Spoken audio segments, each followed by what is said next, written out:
మా latest videos కోసం మా ఈ తెలుగు న్యూస్ ఛానల్ సబ్స్క్రైబ్ చేసి గంట సింబల్ యాక్టివేట్ చేసుకోండి. ఈరోజే అధిక జ్యేష్ఠ పౌర్ణమి ఆదివారం. 3 సంవత్సరాలకి ఒక్కసారి వచ్చే అత్యంత శక్తివంతమైన పౌర్ణమి ఇది. ఈరోజు ఏం చేసినా చెయ్యకపోయినా రాత్రి 12లోపు ఈ వీడియో చూస్తే చాలు, ఈ కథ వింటే చాలు, 2 నిమిషాల్లో మీ జీవితం మారిపోతుంది. జాతక దోషాలు పోతాయి, కష్టాలు పోతాయి, అష్ట ఐశ్వర్యాలు సిద్ధిస్తాయి, సకల దేవతల అనుగ్రహం కలుగుతుంది, దీర్ఘ సుమంగళి యోగం సిద్ధిస్తుంది, పాపాలన్నీ పోతాయి, కోటి జన్మల పుణ్యంతో వద్దన్న ధనవర్షం కురుస్తుంది, పట్టిందల్లా బంగారంలాగా మారుతుంది. ఇక మీకు అన్నీ శుభాలే జరుగుతాయి. ఫ్రెండ్స్, ఈ కథను చివరి వరకు వినండి. మధ్యలోనే ఆపేస్తే ఎటువంటి ఫలితం రాదు కనుక భక్తితో చివరి వరకు వినండి. ఫస్ట్ అయితే కామెంట్ బాక్స్లో శ్రీమాత్రే నమః అని, ఓం నమః శివాయ అని కామెంట్ చేయండి. అలాగే ఈ వీడియోకి ఒక లైక్ కొట్టండి. మా ఛానల్ని సబ్స్క్రైబ్ చేసుకుని మాకు సపోర్ట్ చేయండి. ఈ జ్యేష్ఠ పౌర్ణమి రోజే వట సావిత్రి వ్రతం చేస్తారు కనుక ఈరోజు వట సావిత్రి వ్రత కథను వింటే చాలు, స్త్రీలకి సుమంగళీ యోగం సిద్ధిస్తుంది, భర్తకు ఉన్న గండాలు అపమృత్యు దోషాలు పోయి ఆయుష్ పెరుగుతుంది, సకల శుభాలు కలుగుతాయి. ఒకసారి మార్కండేయుడు చెప్పగా రామకథను విన్న ధర్మరాజు రాముని పరాక్రమము, సీతా పాతివ్రత్యానికి అబ్బురపడ్డాడు. అప్పుడు ధర్మరాజు మార్కండేయుని చూసి, మహర్షి, సీతాదేవిలా పతివ్రతలు ఇంకా ఉన్నారా అని అడిగాడు. మార్కండేయుడు ధర్మరాజుకు ఇలా చెప్పసాగాడు. ధర్మరాజా, పూర్వం మద్రదేశాన్ని అశ్వపతి అనే రాజు పరిపాలిస్తూ ఉండేవాడు. అతనికి సంతానం లేనందున సావిత్రీదేవిని 18 సంవత్సరాలు భక్తితో సేవించాడు. ఒకనాడు సావిత్రీదేవి ప్రత్యక్షమై అశ్వపతిని ఏమి వరం కావాలో కోరుకో అని అడిగింది. దానికి అశ్వపతి, అమ్మ, నాకు ఒక పుత్రుణ్ణి ప్రసాదించు అని అడిగాడు. కానీ సావిత్రీదేవి నీకు ఒక కన్య జన్మిస్తుంది అని వరమిచ్చింది. అప్పుడు అశ్వపతి సావిత్రీదేవితో, అమ్మ, నిన్ను భక్తితో కొలిచాను, నా కోరిక మన్నించి నీవు వచ్చావు, నా కోరిక తీరాలి కదా అని అడుగుతాడు. దానికి సావిత్రీదేవి, రాజా, నీ కోరిక గురించి బ్రహ్మదేవునితో చర్చించాను, ఆయన నీకు కూతురు కలుగుతుంది అని నిర్దేశించాడు. ఆజ్ఞ ఉల్లంఘనీయము, నీ పుత్రిక కారణంగా నీకు 9 కుమారులు కలుగుతారు అని చెప్పి అంతర్ధానమైంది. కొన్ని రోజుల తర్వాత అశ్వపతికి ఒక కుమార్తె జన్మించింది. ఆమె పేరు సావిత్రి. ఆ కన్య దినదిన ప్రవర్ధమానంగా పెరుగుతోంది. అశ్వపతి సావిత్రికి యుక్త వయసు రాగానే ఆమెకు పెళ్లి చేయాలని నిర్ణయించుకున్నాడు. సావిత్రి తన చెల్లెకత్తెల వలన సాల్వ వంశంలోని దిమతేశనుడి కుమారుడైన సత్యవతుడు రూపవతుడు గుణవతుడు అని విని అతని మీద మనసు పడింది. కానీ సిగ్గుపడి ఆ విషయం ఎవరికీ చెప్పలేదు. ఒకరోజు నారదుడు అశ్వపతి వద్దకు వచ్చాడు. నారదునికి ఉచిత సత్కారం చేశాడు అశ్వపతి.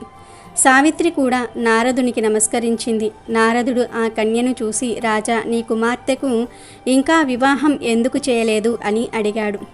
దానికి అశ్వపతి, అమ్మా, నారదుడు చెప్పినది విన్నావుగా, నీకు తగిన భర్తను నీవే ఎంచుకో అని అడిగాడు.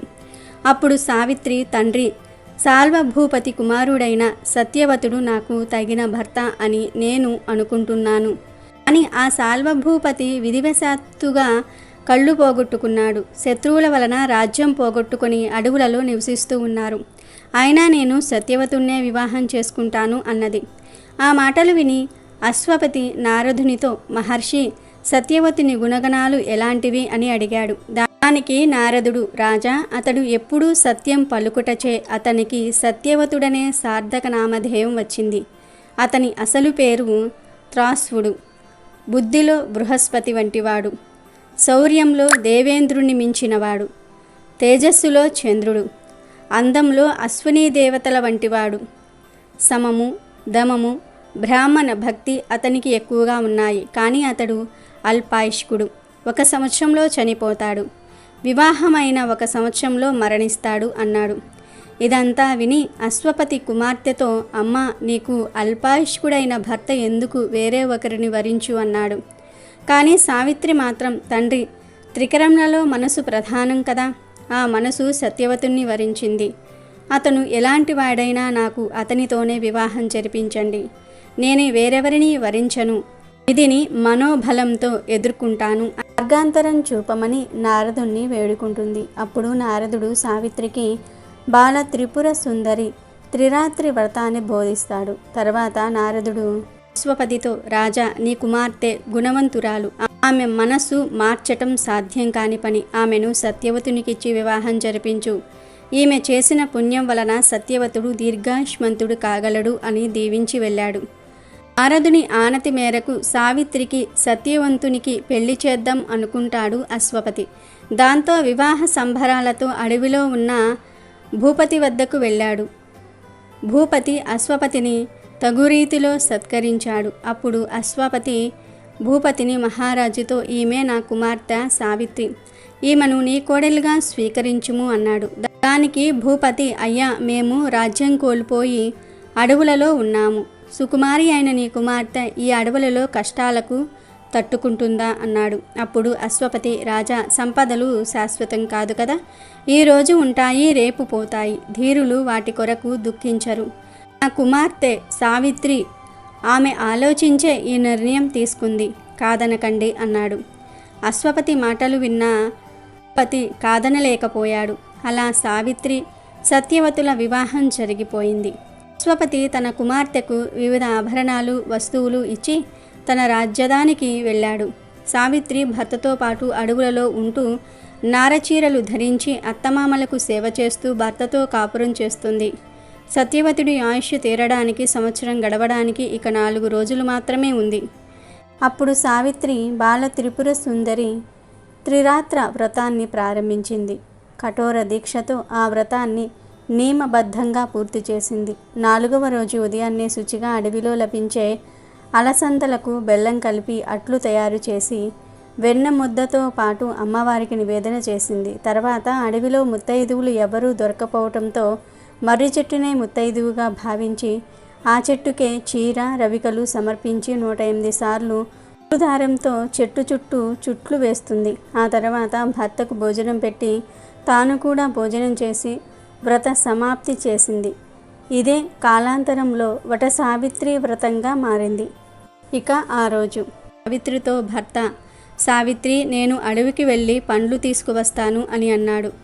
సావిత్రి భర్తను అడిగి, నేను మీ వెంట వస్తానని అతని వెంట బయలుదేరింది. అడవిలో అందాలు చూస్తూనే సావిత్రి భర్తను కనిపెడుతూ అతనిలో మార్పులు గమనిస్తూ ఉంది. సత్యవతుడు కొన్ని పండ్లు కోసిన తర్వాత సమిధల కోసం ఒక ఎండు చెట్టును గొడ్డలితో కొడుతున్నాడు.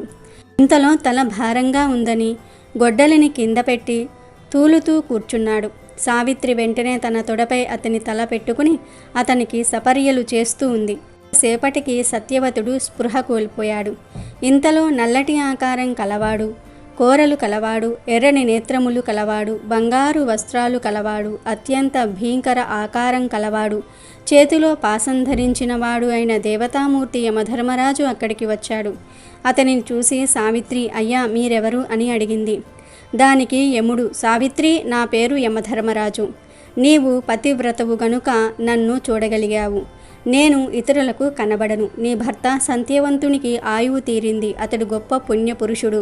అందుకే అతని ప్రాణములు గ్రహించుటకు నేనే స్వయంగా వచ్చాను అని పలికి యమధర్మరాజు తన పాశమును సత్యవతునిపై విసిరి అతని శరీరం నుండి జీవుణ్ణి బయటకు లాగాడు.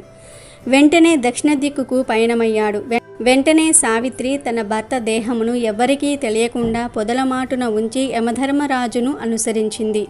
తనను అనుసరించి వస్తున్న సావిత్రిని చూసి యముడు, అమ్మా, నీవు ఎందుకు నా వెంట వస్తున్నావు? ఇంక మీదట ఈ దారి వెంట రాలేవు అని పలికాడు. అప్పుడు సావిత్రి, యమధర్మరాజా, భర్తలు వెళ్ళిన మార్గంలో వెళ్ళటం భార్యల ధర్మం కదా. నీ దయ వలన, నా పాతివ్రత్యం వలన నేను రాలేని చోటు ఉందా? మార్గములలో ధర్మ మార్గం ప్రధానం. ధర్మమునకు ఆధారం సజ్జనులు. సజ్జన దర్శనం ఎప్పుడూ వృధా కాదు. నీ వంటి సజ్జనమూర్తి దర్శనం వలన పరమ శుభములు పొందక నేను మామూలు మనిషి వలె ఎలా వెనుకకు పోగలను అని పలికింది. ఆమె మాటలకు యమధర్మరాజు ఆశ్చర్యపోయి, అమ్మా, నీ మాటలకు మెచ్చాను. నీ భర్త ప్రాణములు తప్ప ఒక వరం కోరుకో, ఇస్తాను అన్నాడు. దానికి సావిత్రి, యమధర్మరాజా, నా మామగారు సాల్వరాజుకు కంటి చూపు లేదు, అతనికి చూపు వచ్చేలాగా అనుగ్రహించండి అని కోరింది. యమధర్మరాజు అలాగే నీ మామగారికి చూపు ప్రసాదించాను, దీనితో తృప్తిపడి మరలిపో అన్నాడు. అయినా సావిత్రి యమధర్మరాజును మళ్ళీ వెంబడించింది. సావిత్రిని చూసి యముడు, తల్లి నీవు ఎందుకు నా వెంట వస్తూ ఉన్నావు? నీ సమయాన్ని వృధా చేసుకోకు, వెళ్ళిపో అంటాడు. అప్పుడు సావిత్రి, కానీ యమధర్మరాజా, మనస్సు వాక్కు కర్మలతో ఎవరికీ కీడు తలపెట్టకుండా ఉండుట, దీనుల ఎడ కరుణ చూపుట, దాన ధర్మములు చేయుట, అశ్రుతులను ఆదరించుట ఆర్య ధర్మములు అని మీకు తెలియను కదా. నీవు ధర్మదేవతవు, నీకు తెలియనిది ఏమున్నది? అందరి ఎడల సమబుద్ధితో ఉంటావు గనుక నిన్ను సమవర్తి అంటారు కదా, నిన్ను యముడు సమనుడు అని పిలుస్తారు కదా అని పలికింది సావిత్రి. ఆ మాటలు విన్న యమధర్మరాజు, ఆ సావిత్రి, నీ మాటలు అమృతంతో సమానము, నీ భర్త ప్రాణములు కాకుండా ఇంకొక వరం కోరుకో తల్లి, ఇస్తాను అన్నాడు. దానికి సావిత్రి, యమధర్మరాజా, నా మామగారి రాజ్యం విరోధులు ఆక్రమించారు, అతని రాజ్యం అతనికి ఇప్పించండి అని కోరింది. యమధర్మరాజు, అలాగే నీవు కోరినట్లు వరం ఇస్తాను, ఇంకా నిలువుము, ఇక్కడి నుండి నీవు రావడానికి లేదు అని అన్నాడు. అప్పుడు సావిత్రి, ఓ ధర్మరాజా, నీకు తెలియనిది ఏమున్నది? ధర్మాత్ములు ఎట్టి పరిస్థితుల్లోనూ ధర్మాన్ని విడువరు కదా. భర్తను అనుసరించటం భార్య ధర్మం కనుక నేను ఎలా విడిచేది అని పలికింది. దానికి యమధర్మరాజు, సావిత్రి, నీ ధర్మబుద్ధికి మెచ్చాను, మరొక వరం కోరుకో, నీ భర్త ప్రాణములు తప్ప అన్నాడు. దానికి సావిత్రి, యమధర్మరాజా, నా తండ్రి అశ్వపతికి పుత్ర సంతతి లేదు, ఆయనకు 100 కుమారులను అనుగ్రహింపుము అని కోరింది. యమధర్మరాజు, అలాగే నీ తండ్రికి 100 కుమారులను ఇస్తాను, చాలా అలసిపోయావు, ఇక వెనుకకు మరలుము అన్నాడు. అప్పుడు మళ్ళీ సావిత్రి, యమధర్మరాజా, సతికి భర్త సేవయే పరమార్థం, నా మనసు నా భర్త పాదసేవలో లగ్నమైంది, నాకు అలుపెక్కడిది. అధర్మం తప్పక ఆచరించే వాళ్ళు అరుదుగా కనిపిస్తారు, వారి ధర్మ నిష్ఠతోనే సూర్యచంద్రులు క్రమంగా సంచరిస్తూ ఉన్నారు. ఎవరితోనైనా 7 మాటలు మాట్లాడితే బంధువులు అవుతారు అని అంటారు. నేను మీతో ఎన్నో మాటలు మాట్లాడాను, ఇప్పుడు నేను మీకు బంధువునయ్యాను కనుక నా కోరికను మన్నించుము అని అడిగింది. అందుకు యమధర్మరాజు సంతోషించి, సావిత్రి, నీ మాటలు నన్ను ఎంతో సంతోషపెట్టాయి, నీకు మరొక వరం ఇచ్చెదను, కోరుకొనుము అని చెప్పాడు. ప్రతి వరానికి ముందు నీ భర్త ప్రాణాలు తప్ప అన్న యముడు ఈ వరానికి మాత్రం ఆ షరతు విధించలేదు. దాంతో సావిత్రి, యమధర్మరాజా, ఇప్పటిదాకా నీవు ఏం వరం కోరుకోమన్నా నీ పతి ప్రాణములు తప్ప అన్న షరతు పెట్టావు, ఇప్పుడు ఆ మాట చెప్పలేదు కనుక నా ఇష్టం వచ్చిన వరం కోరుకుంటాను. యమధర్మరాజా, సతికి పతియే దైవము, పతిలేని జీవితం సతికి దుర్భరం, ఏ శుభకార్యానికి ఆమెను పిలవరు కనుక ఆల్వభూపతి తనయుడైన సత్యవతుణ్ణి పునర్జీవుణ్ణి చేయుము అని కోరింది. ఆమె పట్టుదలకు యముడు సంతోషించి సత్యవతుడి జీవుణ్ణి అతడి శరీరంలో ప్రవేశపెట్టాడు. అప్పుడు యమధర్మరాజు సావిత్రితో, సావిత్రి, నీ భర్త 400 సంవత్సరాలు జీవిస్తాడు, నీకు 100 కుమారులు కలుగుతారు, నీవు కీర్తిమంతురాలు అవుతావు అని చెప్పి వెడలిపోయాడు. సావిత్రి వెనుదిరిగి సత్యవతుని దేహమున్న చోటకు వచ్చింది. భర్త తలను తన ఒడిలో పెట్టుకుని కూర్చున్నది. కొంతసేపటికి సత్యవతుడు నిద్రలో లేచినట్లుగా లేచాడు. అప్పుడు సత్యవతుడు, ఏమిటి సావిత్రి, ఇంతసేపు నిద్రపోయాను, లేపలేదా? కానీ ఎవరో నన్ను పట్టి లాగినట్లుగా ఉంది, అది కల కాదు, నిజమే అన్నట్లు ఉంది, ఎవరై ఉంటారు అన్నాడు. దానికి సావిత్రి, నాథా, ఇప్పటికే చాలా పొద్దుపోయింది, మీ తల్లిదండ్రులు మన కోసం ఎదురు చూస్తూ ఉంటారు, వెంటనే ఆశ్రమానికి వెళ్ళాలి అని ఇద్దరూ కూడా ఆశ్రమానికి వెళ్ళారు. ఇప్పటికే భూపతికి చూపు వచ్చింది, ఎదురుగా కుమారుడు కనిపించక పరితపిస్తున్నారు. వారు రాగానే ఆలస్యానికి కారణం అడిగారు. సత్యవతుడు తనకు తలనొప్పి రావటము, పడుకోవటం, ఎవరో మహానుభావుడు కనిపించటం వరకు చెప్పాడు. అప్పుడు సావిత్రి, మామగారు, నా భర్త సత్యవతునికి ఈరోజు మరణం అని చెప్పారు కదా, అందుకని నేను నా భర్తతో అడవికి వెళ్ళాను. అప్పుడు నా భర్త స్పృహ తప్పి పడిపోయాడు. యమధర్మరాజు నా భర్త ప్రాణములు తీసుకుపోతూ ఉండగా నేను అతనిని వెంబడించాను, అతనిని స్తుతించి అతని కృపను పొంది 4 వరాలు పొందాను. అందులో చివరిది నా భర్త ప్రాణములు, మరొక వరం తమకు చూపు వచ్చుట, మరొక వరం మీ రాజ్యం ప్రాప్తించుట, ఇంకొక వరం నా తండ్రికి వారసులు కలుగుట, నాలుగవది నా భర్త ప్రాణములు అన్నది. ఆ మాటలు విన్న సాల్వభూపతి, అమ్మ, ఆపస్సమయంలో ఉన్న మమ్మల్ని నావలా ఆదుకున్నావు, నీ పుణ్య చరితము కీర్తినీయము అన్నాడు. తరువాత సాల్వభూపతి అంతరంగికులు వచ్చి వారి శత్రువులు వారిలో వారు కలహించుకొని మరణించారని, ధూమతేజనుడి రాజ్యపాలన చేయమని కోరారు. ధూమతేజనుడు తిరిగి రాజయ్యాడు, సత్యవతుడు యువరాజయ్యాడు, సావిత్రి సమస్త రాజభోగములు అనుభవించింది. కనుక ధర్మరాజా, పతివ్రత అయిన ద్రౌపది కూడా నీకు సావిత్రి వలె శుభములు చేకూరుస్తుంది అని చెప్పి మార్కండేయుడు తిరిగి తన ఆశ్రమానికి వెళ్ళాడు. అలాగే ఈరోజు అధిక మాసం ఎంత గొప్పదో తెలిపే ఈ పురాణ కథను వింటే చాలు, సకల ఐశ్వర్యాలు సిద్ధిస్తాయి, పాపాలన్నీ పోయి మహాపుణ్యం వస్తుంది. ఒకసారి దేవకీ నందనుడైన శ్రీకృష్ణుడు అడవిలో ఉన్న పాండవులను పరామర్శించడానికి వెళ్ళాడు.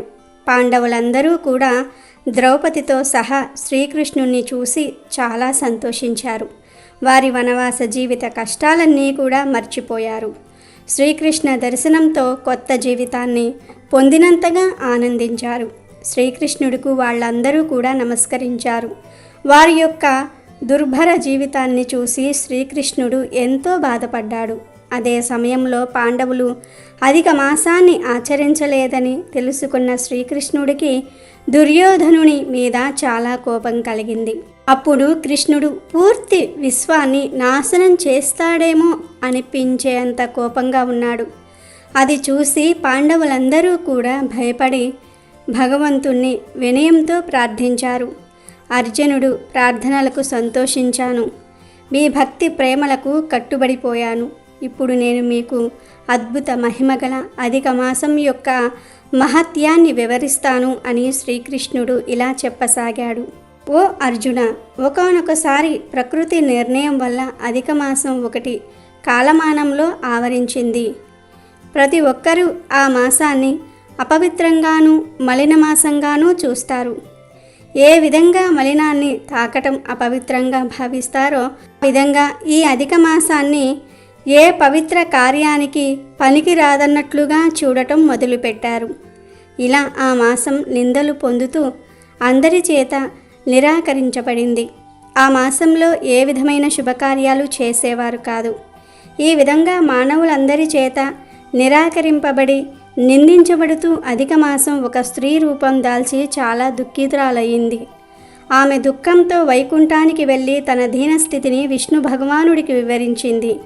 అంతులేని దుఃఖంతో భగవంతుని పాదాల వద్ద పడిపోయింది. కన్నీళ్లతో ప్రార్థించటం మొదలుపెట్టింది. ఓ కృపా సింధు, నేను నిస్సహాయ స్థితిలో నిన్ను చేరుకున్నాను. ప్రపంచ జనులందరూ నన్ను తిరస్కరిస్తూ ఉన్నారు.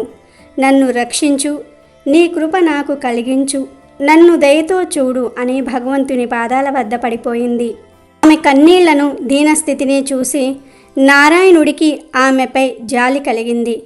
దుఃఖించకు, నీ కష్టాలన్నిటినీ కూడా తొలగించి నీకు రక్షణనిస్తాను. ఇక మీదట నీవు ఏడవకు. నా శరణు పొందిన తర్వాత ఏడవటం సరైన పద్ధతి కాదు అని విష్ణువు అధిక మాసంతో చెప్పాడు. భగవంతుని వల్ల ఓదార్పు పొందిన అధిక మాసం మనసులోని మాటలు మళ్ళీ ఈ విధంగా బయటపెట్టింది. ఓ నారాయణ, నీకు నా దుస్థితి తెలుసు. నాలాంటి కష్టాలు ఈ ముల్లోకాలలో ఎవ్వరికీ లేవు. మిగతా అన్ని నెలలు, సంవత్సరాలు, దినాలు, పగలు, రాత్రి అన్నీ నీ చేత రక్షింపబడుతూ ఉన్నాయి. కావున అవి నిర్భయంగా సంచరిస్తాయి. కానీ నాకు పేరు లేదు, ఒక రక్షణ లేదు. అందరూ దేవతలు, మానవులు కూడా నన్ను తిరస్కరిస్తూ ఉన్నారు అని పదే పదే చెప్తూ భగవంతుని పాదాల వద్ద మళ్ళీ మూర్ఛబోయింది. నారాయణుడి చెప్పగా గరుత్మంతుడు తన రెక్కలతో విసురుతూ ఆమెకు సేద తీర్చాడు. కొంచెం సేపటికి స్పృహ రాగా ఆమె తిరిగి ఇలా చెప్పటం ప్రారంభించింది. ఓ దేవాది దేవ, నేను నీ శరణు కోరుతున్నాను, నన్ను రక్షించు అని అడిగింది.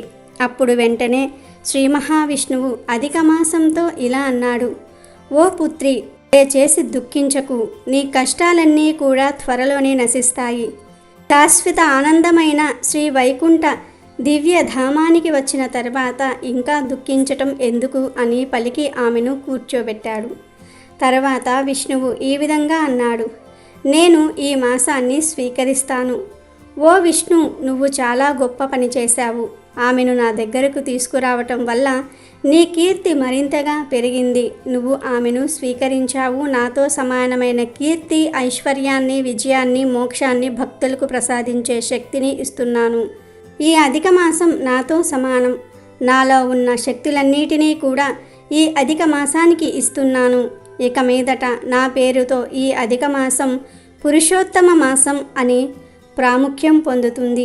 ఈమెకు నా లక్షణాలన్నీ కూడా లభించటం వల్ల నేనే ఈమెకు భర్తనవుతాను.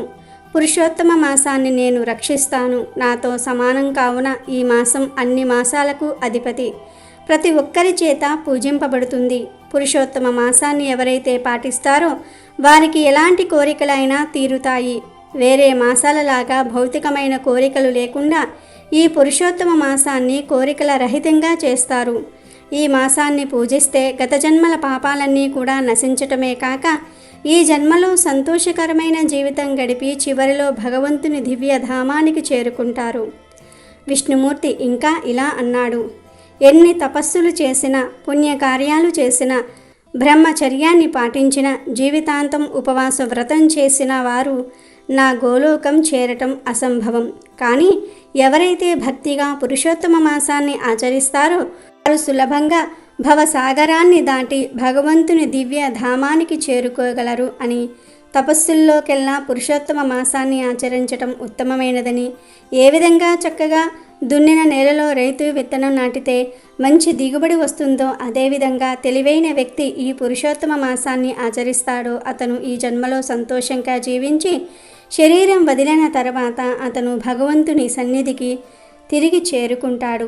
వ్యక్తి అయితే పరమ మూర్ఖత్వంతో ఈ మాసంలో జపం చేయడో, ఎటువంటి దానం చేయడో, ఎవరైతే భగవంతుణ్ణి ఆయన భక్తులకు గౌరవాన్ని ఇవ్వరో, బ్రాహ్మణుల పట్ల సత్ప్రవర్తన లేనివారై ఉంటారో, ఇతరులతో శత్రుత్వాన్ని పెంచుకుంటారో, పురుషోత్తమ మాసాన్ని నిందిస్తారో వాళ్ళందరూ కూడా నరకంలో అనంతకాలం ఉండవలసి వస్తుంది. ఇలా ఏ అదృష్టవంతుడైతే నా ఉపదేశాలను పాటిస్తాడో అతను ఐశ్వర్యంతో పాటు మంచి పుత్రులను పొంది ఈ జీవితంలో సంతోషంగా గడిపి చివరికి భగవంతుని చేరుకుంటాడు. ప్రతి ఒక్కరూ ఈ పురుషోత్తమ మాసాన్ని ఆచరించాలి అని నేను ఈ మాసాన్ని అన్ని మాసాలకు అధిపతిని చేశాను అని వివరించి శ్రీకృష్ణుడు అపారమైన కృపతో ధర్మరాజు ద్రౌపదులను చూసి అర్జునుడితో మళ్ళీ చెప్పటం ప్రారంభించాడు. ఓ అర్జున, ఇప్పుడు నీకు అర్థమయ్యిందా మీరు ఎందుకు కష్టపడుతూ ఉన్నారో? సాక్షాత్తు నా స్వరూపమైన పురుషోత్తమ మాసాన్ని మీరు అడవిలో ఆచరించలేదు. అందుకే మీరు ఈ విధంగా కష్టపడుతూ ఉన్నారు. వ్యాసదేవుడిచ్చిన ధర్మ సూత్రాలను మీరు పాటిస్తూ ఉన్నారు. కానీ ఈ పురుషోత్తమ మాసాన్ని ఆచరించకుండా మీరు నిజమైన భక్తితో నాకు సేవ చేయలేరు.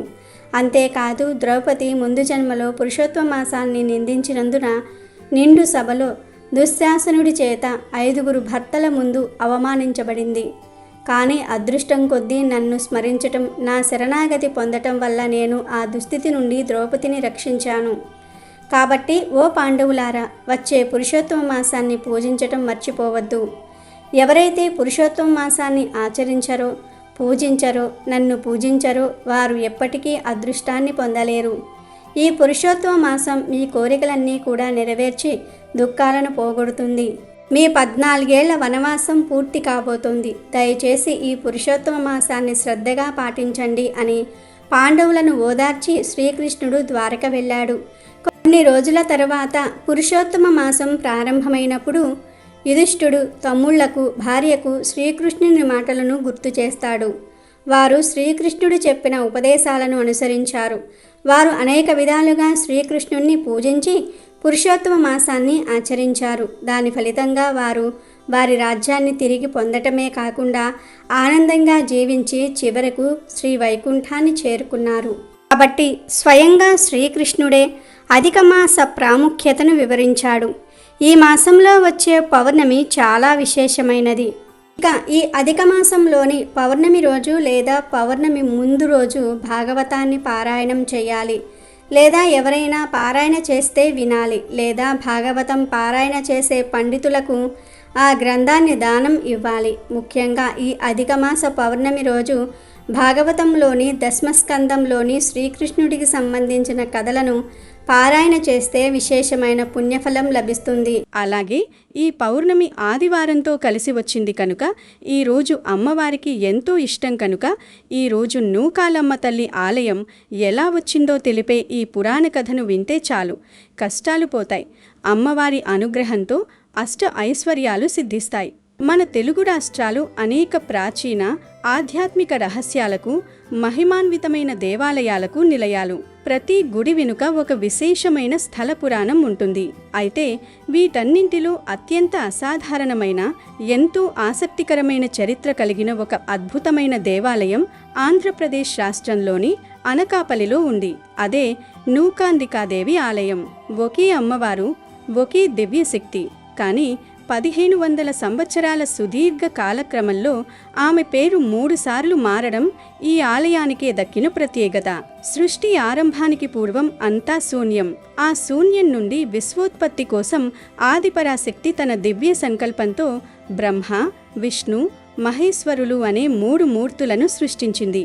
వారితో పాటే ఈ సృష్టి కార్యకలాపాలను నిర్వర్తించడానికి సరస్వతి, లక్ష్మి, పార్వతి అనే 3 దేవీలు కూడా జన్మించారు. ఈ 6 దేవతామూర్తులు విశ్వపాలనలో సృష్టి, స్థితి, లయ కారకులుగా తమ తమ బాధ్యతలలో నిమగ్నమై ఉన్నారు. ఇదే సమయంలో భూలోకంలో చిత్రకూట పర్వత శ్రేణుల అడవులలో అత్రి మహర్షి తన ఆశ్రమాన్ని నిర్మించుకుని తపస్సు చేసుకుంటూ ఉండేవాడు. ఆయన ధర్మపత్ని పేరు అనసూయదేవి. అసూయ లేనిది అని ఆమె పేరుకే ఒక గొప్ప అర్థం ఉంది. ఆమె మనసులో ఎవరి పట్ల కోపం, ద్వేషం, అహంకారం, ఈర్ష్య అనేవి ఇసుమంతైనా లేవు. ఆమె పాతివ్రత్య మహిమ ముల్లోకాలలోనూ ఎంతో ప్రసిద్ధి పొందింది. ఆమె పేరు చెప్పగానే సకల దేవతలు కూడా గౌరవంతో తల వంచేవారు. ఇలా ఉంటే ఒకనాడు నిత్య సంచారి అయిన నారద మహర్షి త్రిదేవీల వద్దకు వెళ్ళాడు. మాటల సందర్భంలో ఆయన వారితో, అమ్మా, ఈ సృష్టిలో ఎంతో మంది గొప్ప గొప్ప పతివ్రతలు ఉన్నారు. కానీ వారందరిలోనూ అత్రి మహర్షి భార్య అయిన అనసూయదేవి అత్యంత ఉత్తమురాలు. ఆమె పాతివ్రత్యానికి సాటి రాగలవారు ముల్లోకాలలో ఎవ్వరూ లేరు అని ఎంతో నిర్మోహమాటంగా స్పష్టంగా చెప్పాడు. ఈ మాటలు విన్న సరస్వతి, లక్ష్మి, పార్వతీదేవుల మనసులో ఒక విధమైన కదలిక ఏర్పడింది. ఒక సాధారణ మానవ స్త్రీ అంతటి గొప్పదా? ఆమె పాతివ్రత్యం నిజంగా అంత నికార్సైనదా అని స్వయంగా పరీక్షించాలని వారు నిర్ణయించుకున్నారు. వెంటనే తమ భర్తలైన బ్రహ్మ, విష్ణు, మహేశ్వరుల వద్దకు వెళ్ళి ఎలాగైనా అనసూయదేవిని పరీక్షించరమ్మని కోరారు. భార్యల కోరికను కాదనలేక ఆ 3 దేవదేవులు సాధారణ సన్యాసుల వలె మారువేషాలు ధరించి చిత్రకూట పర్వతానికి పయనమయ్యారు. వారు ఆశ్రమానికి చేరుకునే సమయానికి అత్రి మహర్షి అక్కడ లేరు. ఆయన ఏదో పని మీద అడవిలోకి వెళ్ళాడు. ఆశ్రమంలో అనసూయదేవి ఒంటరిగా ఉన్న సమయం చూసి ఆ 3 సన్యాసులు ఆశ్రమ ద్వారం వద్ద నిలబడి భవతి భిక్షాం దేహి అని పిలిచారు. అతిథులను దేవుళ్లలా భావించే ఆ తల్లి ఎంతో సంతోషంగా వారికి భోజనం వడ్డించడానికి సిద్ధపడింది. కానీ అప్పుడు ఆ సన్యాసులు ఒక అసాధారణమైన, అత్యంత కఠినమైన షరతును ఆమె ముందు ఉంచారు. అమ్మ, మేము సాధారణ భిక్షను స్వీకరించము. నువ్వు నీ వస్త్రాలను త్యజించి వివస్త్రగా మారి మాకు స్వయంగా భిక్ష వడ్డిస్తేనే స్వీకరిస్తాము, లేదంటే ఈ క్షణమే ఇక్కడి నుండి వెళ్ళిపోతాము అని ఖచ్చితంగా చెప్పారు. ఈ మాటలు వినగానే అనసూయదేవి ఒక్క క్షణం పాటు దిగ్భ్రాంతికి గురైంది. ఒకవైపు వారు అడిగినట్లుగా వివస్త్రగా వడ్డిస్తే తన భర్తకు ద్రోహం చేసినట్లవుతుంది, తన పాతివ్రత్యం భంగమవుతుంది. అలాగని నిరాకరించి ఆకలితో ఉన్న అతిథులను వెనక్కి పంపించేస్తే అది అతిథి దేవోభవ అనే ధర్మానికి విరుద్ధమవుతుంది. ఆ మహాపాపం తన భర్తను కూడా చుట్టుకుంటుంది. ఈ తీవ్రమైన ధర్మ సంకటంలో ఆమె తన మనసును ప్రశాంతం చేసుకుని కళ్ళు మూసుకుని తన భర్తను స్మరించుకుంది. ఈ విశాల విశ్వంలో నా భర్త తప్ప మిగిలిన పురుషులందరూ నాకు కన్నబిడ్డలతో సమానం అని ప్రగాఢంగా విశ్వసించి తన తపోబలంతో వారిని చూస్తూ కళ్ళు తెరిచింది. అప్పుడు ఒక అద్భుతం జరిగింది. సృష్టినే శాసించే ఆ బ్రహ్మ, విష్ణు, మహేశ్వరులు ఆమె పాతివ్రత్య మహిమ ముందు నిలవలేక పసి అర్భకులుగా, చిన్న శిశువులుగా మారిపోయారు. అనసూయదేవి వాళ్లను చేతుల్లోకి తీసుకుని మాతృప్రేమతో వారికి స్నానం చేయించి చనుబాలు పట్టి ఉయ్యాలలో వేసి జోలపాడి లాలించింది. కాలం గడుస్తోంది కానీ వెళ్ళిన తమ భర్తలు తిరిగి రాకపోవడంతో కైలాస, వైకుంఠ, సత్యలోకాలలో ఉన్న త్రిదేవులు తీవ్ర ఆందోళనకు గురయ్యారు. చివరకు విషయం గ్రహించి వారు కూడా సాధారణ స్త్రీల వేషాలలో చిత్రకూట పర్వతానికి పరుగెత్తుకుంటూ వచ్చారు. అనసూయదేవి పాదాలపై పడి, తల్లి, మా భర్తలను మాకు తిరిగి అప్పగించు అని వేడుకున్నారు. అప్పుడు అనసూయదేవి ఎంతో ప్రశాంతంగా, వారిప్పుడు నా పసిపిల్లలు, ఒక తల్లి నుండి ఆమె బిడ్డలను దూరం చేసే హక్కు ఈ సృష్టిలో ఎవ్వరికీ లేదు అని చిరునవ్వుతో బదిలిచ్చింది. సరిగ్గా అదే సమయానికి ఆశ్రమానికి తిరిగి వచ్చిన అత్రి మహర్షి తన దివ్య దృష్టితో జరిగిన వృత్తాంతమంతా గ్రహించాడు. తన కమండలంలోని పవిత్ర జలాలను ఆ ముగ్గురు పసిపిల్లలపైన చల్లాడు. వెంటనే వారు తమ నిజరూపాలైన బ్రహ్మ, విష్ణు, మహేశ్వరులుగా మారిపోయారు. అనసూయదేవి ప్రదర్శించిన సత్యనిష్ఠ, ధర్మం, పాతివ్రత్యం చూసి మురిసిపోయిన త్రిమూర్తులు ఆమెకొక గొప్ప వరాన్ని ప్రసాదించారు. మా ముగ్గురి శక్తులు, స్వరూపాలు కలిసిన ఒకే ఒక దివ్య రూపంతో నీకు పుత్రుడిగా జన్మిస్తాము అని మాటిచ్చారు. అలా త్రిమూర్తుల అంశతో అనసూయ, అత్రి దంపతులకు జన్మించిన మహాపురుషుడే దత్తాత్రేయుడు. దత్తాత్రేయుడు సాధారణమైన మనిషి కాదు. ఆయన పుట్టుకతోనే జీవన్ముక్తుడు, సంసార బంధాలకు అతీతమైన ఒక అవధూత. ఆయనకు నిర్దిష్టమైన ఆశ్రమం కానీ నివాసం కానీ ఉండేవి కావు. చిన్న వయసులోనే ఇల్లు వదిలి అడవులలో సంచరిస్తూ ప్రకృతిలోని సకల ప్రాణులను చూసి జ్ఞానాన్ని పొందిన జగద్గురువు ఆయన. దత్తాత్రేయుని జ్ఞానతృష్ణ గురించి, ఆయన మహిళల గురించి తెలుసుకున్న ఎంతోమంది మునులు, సాధారణ జనులు ఆయనకు శిష్యులుగా మారారు. అయితే వారిలో ఎక్కువ మంది ఆయన చెప్పే గూఢార్థాలను అర్థం చేసుకోకుండా కేవలం గుడ్డిగా అనుసరించేవారు. గురువు ఏది చేసినా అందులో తప్పు ఉండదు అని గుడ్డి నమ్మకంతో ఉండేవారు. ఒకరోజు దత్తాత్రేయుడు తన శిష్యులను ఒక నదీ తీరానికి తీసుకువెళ్ళాడు. నేను తిరిగి వచ్చేంత వరకు మీరంతా ఇక్కడే ఉండి నిరీక్షించండి అని చెప్పి ఆ నదిలో స్నానానికి దిగి నీటి అడుగున అలాగే మాయమైపోయాడు. శిష్యులు గురువుగారి ఆజ్ఞను పాటిస్తూ నది ఒడ్డునే ఉండిపోయారు. అలా 1 సంవత్సరం, 2 సంవత్సరాలు కాదు, ఏకంగా 10 సంవత్సరాలు గడిచిపోయింది. అప్పుడు అస్మాత్తుగా ఆ నది నుండి ఒక అత్యంత సౌందర్యవతి అయిన స్త్రీ బయటకు వచ్చింది. ఆమె ప్రవర్తన చాలా వింతగా ఉంది. ఆమె చేతిలో మద్యం ఉంది.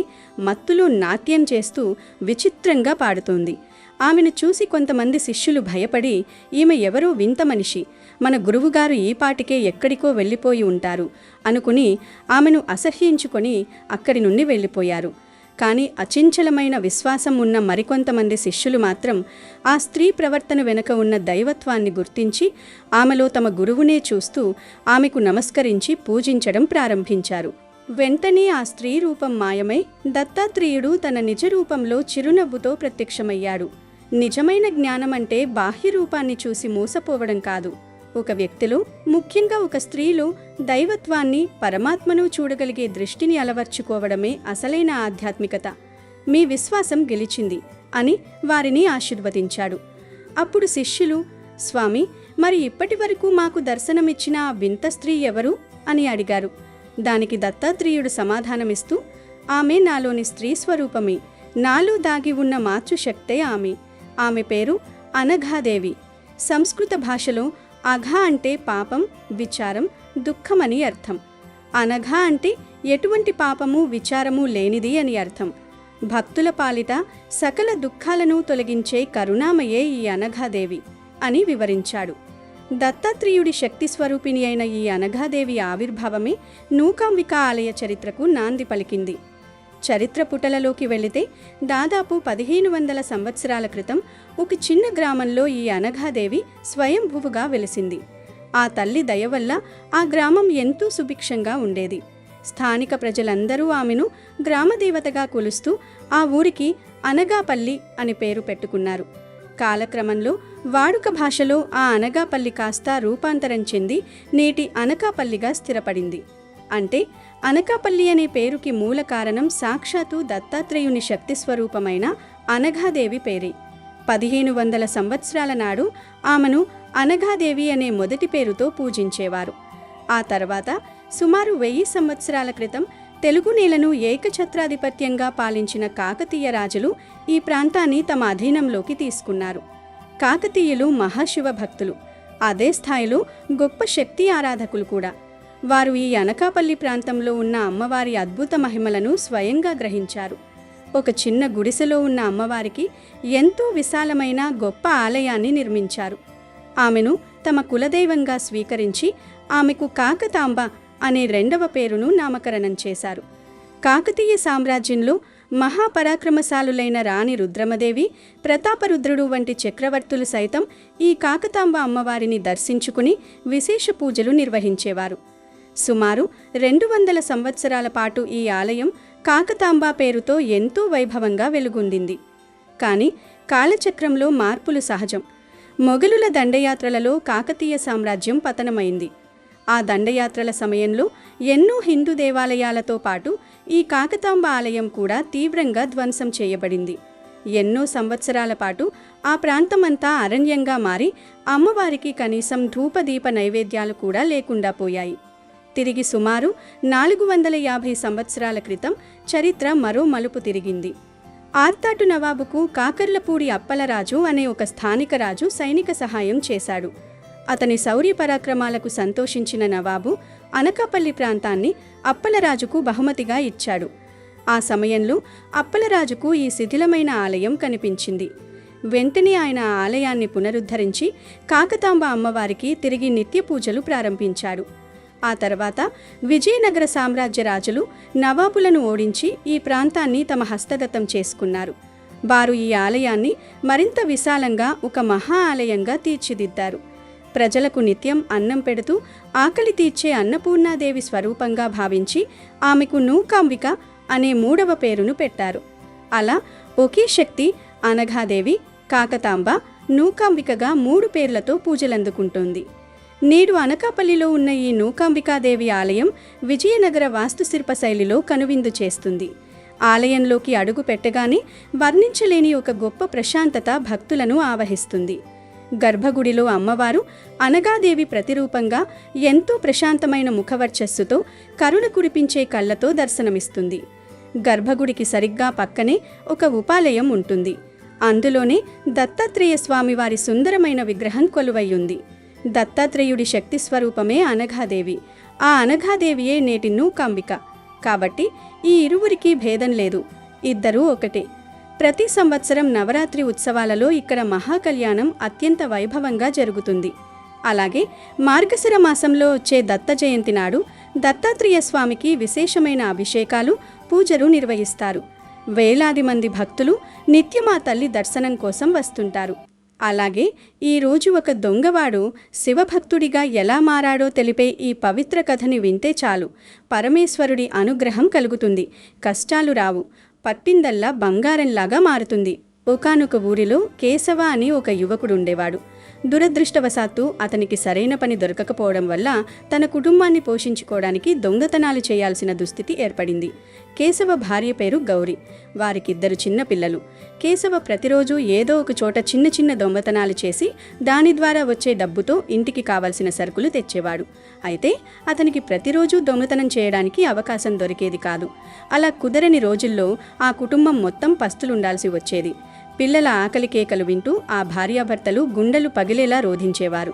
ఒకరోజు కేశవ ఉదయం నుండి సాయంత్రం వరకు ఊరంతా తిరిగినా ఏమీ దొరకలేదు. నిరాశగా ఇంటికి చేరుకున్న కేశవ తన భార్య గౌరీని పిలిచి, గౌరీ, ఇంట్లో ఏమైనా బియ్యం మిగిలి ఉంటే వంట చేయవా? ఈరోజు నా చేతిలోకి చిల్లి గవ్వ కూడా రాలేదు అని దీనంగా అడిగాడు. దానికి గౌరీ కన్నీళ్లు పెట్టుకుంటూ, అయ్యా, ఇంట్లో ఏమీ లేవు, మీరు ఏ రోజు తెచ్చినవి ఆ రోజే అయిపోతున్నాయి, పిల్లలు ఆకలితో ఏడ్చి ఏడ్చి నిద్రపోయారు అని బదిలిచ్చింది. ఆ మాటలు కేశవ మనసును ఈటల్లా పొడిచాయి. కేశవ ఉంటున్న ఊరికి కొద్ది దూరంలో దట్టమైన అడవి ఉంది. ఆ అడవి మధ్యలో ఎంతో పురాతనమైన మహిమాన్వితమైన ఒక శివాలయం ఉంది. ఆ సమయంలో కేశవ మనసులో ఎంతో క్షోభ రగులుతోంది. నేరుగా ఆ శివాలయానికి చేరుకున్నాడు. గర్భగుడిలోకి వెళ్ళి పరమశివుని ముందు మూకరిల్లి బోరున విలపించాడు. ఓ పరమేశ్వర, ఏమిటి ఈ కఠిన పరీక్ష? నేను పస్తులున్నా పర్వాలేదు తండ్రి, కానీ నా కన్నబిడ్డలు ఆకలితో అల్లాడిపోతుంటే నా వల్ల చూడటం కావడం లేదు. నాకు ఈ పాపపు జీవితం నుండి విముక్తి కల్పించి ఏదైనా మంచి దారి చూపించు స్వామి అని వేడుకున్నాడు. అప్పుడే అతని కన్ను శివుని విగ్రహం చేతిలో ఉన్న ఒక పెద్ద వెండి త్రిశూలంపై పడింది. దారిద్ర్యం మనిషితో ఏమైనా చేయిస్తుంది అన్నట్లు ఆ క్షణంలో కేశవ మనసు తప్పుదారి పట్టింది. నన్ను క్షమించు భగవంతుడా, నీ చేతిలో ఉన్న ఈ వెండి త్రిశూలాన్ని నేను తీసుకువెళ్తున్నాను. దీన్ని అమ్మితే నాకు చాలా డబ్బు వస్తుంది. దాంతో నా పిల్లల ఆకలి తీరుతుంది. దయచేసి నన్ను అపార్థం చేసుకోకు అని మనసులోనే అనుకుని అటూ ఇటూ చూసి ఆ త్రిశూలాన్ని తీసుకుని గుడి బయటకు వచ్చేశాడు. గుడి బయటకు వచ్చిన కేశవ, మహాదేవా, నీ దయ వల్ల ఈరోజు నేను నా కుటుంబం ఆకలి తీర్చబోతున్నాను అని సంతోషపడ్డాడు. కానీ అడుగులు ముందుకు వేస్తున్న కొద్దీ అతని అంతరాత్మ ఘోషించటం మొదలుపెట్టింది. అతని అడుగులు బరువెక్కాయి.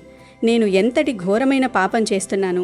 నా కుటుంబం ఆకలితో ఉంటే ఉండవచ్చుగాక, కానీ సాక్షాత్తు ఆ సృష్టికర్తకే ద్రోహం తలపెడతానా? ఆయన నా దయనీయ స్థితి చూసి మౌనంగా ఉన్నంత మాత్రాన ఆయన ఆయుధాన్ని అపహరించేంత నీచానికి దిగజారాలా? లేదు లేదు, ఇది మహాపాపం. ఈ పాపపు కూటితో నా పిల్లలు బ్రతకటం నాకిష్టం లేదు అని అతనికి తీవ్రమైన పశ్చాత్తాపం కలిగింది. వెంటనే వెనక్కి తిరిగిన కేశవ పరుగు పరుగును గుడిలోకి వెళ్ళాడు. తాను తెచ్చిన త్రిశూలాన్ని భక్తి శ్రద్ధలతో తిరిగి ఆ శివుని చేతిలో ఉంచాడు. నన్ను మన్నించు దేవా, క్షణికావేశంలో పెద్ద పాపం చేయబోయాను. నా పిల్లలు ఆకలితో చనిపోయినా సరే ఈ జన్మలో ఇంకెప్పుడూ దొంగతనం చెయ్యను. నా కష్టార్జితంతోనే సంపాదించి తింటాను అని గట్టిగా ప్రమాణం చేసి ప్రశాంతమైన మనసుతో ఇంటికి బయలుదేరాడు. ఖాళీ చేతులతో తిరిగి వచ్చిన భర్తను చూసి గౌరీ, ఏమండి, ఈరోజు కూడా ఏమీ దొరకలేదా? పిల్లలు ఆకలితో నీరసించిపోతున్నారు. దయచేసి వెళ్ళి ఏదైనా తీసుకురండి అని ప్రాధేయపడింది. అప్పుడు కేశవ జరిగినదంతా వివరించి, గౌరీ, నేనా పరమశివుడి సాక్షిగా ప్రమాణం చేశాను. ఇంకెప్పుడూ దొంగతనం చేయనని మాటిచ్చాను. నాకు ఏదైనా నిజాయితీగా పని దొరికితేనే చేస్తాను. అప్పటి వరకు ఆకలితో అలమటించాల్సి వచ్చినా సరే ఈ నిర్ణయం మారదు అని దృఢంగా చెప్పాడు. అతని నిజాయితీని, భక్తిని అర్థం చేసుకున్న గౌరీ కూడా సరేనని అంగీకరించింది. అలా ఆ కుటుంబం మొత్తం వరుసగా 2 రోజుల పాటు ఒక్క ముద్ద కూడా లేకుండా పస్తులుండిపోయింది. 2 రోజుల తర్వాత నీరసంతో దుఃఖంతో కేశవ మళ్ళీ ఆ శివాలయానికి వెళ్ళాడు. కైలాసంలో కేశవ దీనస్థితిని గమనిస్తున్న పార్వతీదేవి చలించిపోయింది. ఆమె పరమేశ్వరునితో, పరమేశ్వర, మీ భక్తుడు కేశవ 2 రోజుల నుంచి ఆకలితో అలమటిస్తున్నాడు. అతని కుటుంబం పస్తులుంటోంది. అయినా సరే మీకిచ్చిన మాట కోసం అతను దొంగతనం చెయ్యలేదు. మీరింకా అతనిపై దయ చూపరా అని అడిగింది. అప్పుడు పరమశివుడు చిరునవ్వు చిందిస్తూ, దేవి, కేశవ నాపై ఎంతో అచంచలమైన విశ్వాసం ఉంచాడు. అతను తన పాపాన్ని ప్రక్షాళన చేసుకున్నాడు. తొందరలోనే అతనికి అదృష్టం వరించబోతోంది. ఈరోజే నేనతనికి సరైన మార్గదర్శనం చేస్తాను అని అభయమిచ్చాడు. ఆ రాత్రి కేశవ ఆకలితోనే నిద్రపోయాడు. పరమశివుడు అతని కలలోకి వచ్చి, కేశవ, రేపు ఉదయం నా గుడి మెట్లపైన కూర్చుని ఎదురుచూడు, నీకు మంచి జరుగుతుంది అని ఆజ్ఞాపించాడు. ఉదయాన్నే కేశవ నిద్రలేచి స్నానమాచరించి భగవంతుని ఆజ్ఞ ప్రకారం శివాలయానికి చేరుకున్నాడు. దేవునికి భక్తితో నమస్కరించి అక్కడే ఉన్న మెట్లపైన ప్రశాంతంగా కూర్చున్నాడు. కొద్దిసేపటికి పక్క ఊరిలో అతిపెద్ద వస్త్ర కర్మాగారం అంటే బత్తల మిల్లు నడుపుతున్న రామదాసు అనే ఒక గొప్ప వ్యాపారి అక్కడికి వచ్చాడు. రామదాసు శివదర్శనం చేసుకుని పూజ ముగించుకొని బయటకు వస్తుండగా మెట్లపై విచారంగా కూర్చున్న కేశవను గమనించాడు. కేశవ అమాయకత్వం చూసి అతని దగ్గరకు వెళ్ళి, నాయనా, నువ్వెవరు? ఎందుకిలా దీనంగా ఇక్కడ కూర్చున్నావు? నీకు వచ్చిన కష్టమేమిటో నాతో చెప్పు అని ఆప్యాయంగా అడిగాడు. కేశవ తన పరిస్థితిని వివరిస్తూ, అయ్యా, నా పేరు కేశవ. నా కుటుంబం 2 రోజుల నుండి పస్తులుంటోంది. నేను కష్టపడి నిజాయితీగా పనిచేద్దామనుకుంటున్నాను. కానీ ఎంత వెతికినా నాకు ఏ పని దొరకడం లేదు. ఈ దేవుడే నాకు దిక్కు అని కన్నీరు మున్నీరుగా విలపించాడు. అది విన్న రామదాసు, ఓహో, ఇంతేనా? దీనికి నువ్వు బాధపడాల్సిన అవసరమే లేదు.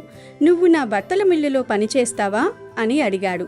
కేశవ ఎంతో సంతోషంగా, మీకు పుణ్యం ఉంటుంది బాబు, నా ప్రాణం పెట్టి కష్టపడి పనిచేస్తాను అన్నాడు. రామదాసు వెంటనే తన జేబులోంచి కొంత డబ్బు, ఒక కార్డు తీసి, ఇదిగో నా చిరునామా, రేపటి నుంచే పనిలోకి రా. ముందుగా ఈ డబ్బులు తీసుకుని నీ భార్యా బిడ్డలకు కడుపు నిండా భోజనం పెట్టు అని చెప్పి వెళ్ళిపోయాడు. కేశవ ఆనందానికి అవధుల్లేవు. పరుగున వెళ్ళి కుటుంబానికి భోజనం ఏర్పాటు చేసి జరిగినదంతా భార్యకు చెప్పాడు. వారంతా దేవునికి కృతజ్ఞతలు తెలుపుకున్నారు. మరుసటి రోజు ఉదయాన్నే కేశవ రామదాసు మిల్లుకు చేరుకున్నాడు. రామదాసు అతనికి కొన్ని పనులు అప్పగించాడు. కేశవ ఎంతో శ్రద్ధగా నిజాయితీగా పనిచేయడం ప్రారంభించాడు. ప్రతిరోజు క్రమం తప్పకుండా సైకిల్ మీద మిల్లుకు వెళ్ళి రాత్రింబవళ్ళు కష్టపడి పని నేర్చుకున్నాడు. అతి తక్కువ కాలంలోనే మిల్లు పనులన్నీ తన భుజాలపై వేసుకుని రామదాసు మెప్పు పొందాడు. కేశవ కృషితో మిల్లు లాభాలు రెట్టింపు అయ్యాయి. ఒకరోజు రామదాసు కేశవను పిలిచి, కేశవ, నువ్వు రావడం నా అదృష్టం. నీ కష్టం వల్ల నా వ్యాపారం ఎంతో వృద్ధి చెందింది. అయితే నువ్వు రోజు ఇంత దూరం ఊరి నుండి వచ్చి వెళ్ళడం నాకు బాధగా ఉంది. నీకు సమ్మతమైతే నీ కుటుంబాన్ని నా ఇంటి దగ్గరికే తీసుకురా. నా భార్య చాలా కాలం నుంచి అనారోగ్యంతో బాధపడుతోంది. నా ఇంట్లో పనులు చూసుకోవడానికి, నా భార్యకు సపర్యలు చేయడానికి నీలాంటి నమ్మకస్తులు నాకు అవసరం అని కోరాడు. కేశవ ఎంతో ఉద్వేగానికి లోనే, ఇది నా అదృష్టమయ్యా, మీరు నాకిస్తున్న జీవితం ఇది. నా భార్య గౌరి అమ్మగారికి కంటికి రెప్పలా సేవ చేస్తుంది అని ఆనందంగా ఒప్పుకున్నాడు. మరుసటి రోజే కేశవ తన కుటుంబాన్ని తీసుకుని రామదాసు ఇంటికి వెళ్ళాడు. రామదాసు తన విశాలమైన ఇంటి ఆవరణల్లోనే వారికి ఒక చక్కటి నివాసం ఏర్పాటు చేశాడు. గౌరి వెంటనే రామదాసు భార్యకు సేవ చేయడం ప్రారంభించింది. ఇంటి పనులన్నీ ఎంతో బాధ్యతగా చూసుకుంటూ అనారోగ్యంతో ఉన్న ఆమెకు స్వంత కూతురిలా సేవలు చేసింది. అటు కేశవ కూడా మిల్లు బాధ్యతలను తన సొంత పనిలా చూసుకుంటూ రామదాసుకు కుడిభుజంగా మారాడు. వీరిద్దరి నిస్వార్థ సేవ చూసి రామదాసు దంపతులు ఎంతో మురిసిపోయారు.